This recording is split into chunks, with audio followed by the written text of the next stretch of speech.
Sir, ilang minuto ba yan pag itetest run or PPMS every week? Every week, sir, kahit mag-exercise tayo, sir, ng kahit 3 to 5 minutes, sir. Yung itetest run lang namin? Test run no load, sir. No Para at load. least may exercise yung makina, sir. Iikot yung... 3 to 5 minutes. Nasa ano ba yun, sir? Nasa manual? Hindi ko sure, sir, pero yun yung standard namin na ina-advise sa mga client po namin. Yung mga ganito kalaking genset? Yes po. Kahit anong brand? Yes po. Kasi Kasi may cooldown din, may cooldown pa naman, sir, kaya medyo haba pa rin.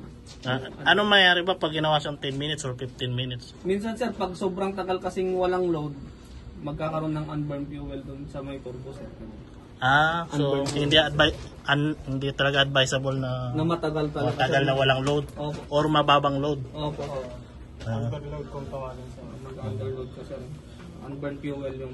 Pero kung patatakbo mo siya ng isang oras, ilan dapat yung load niya? Ilang percent?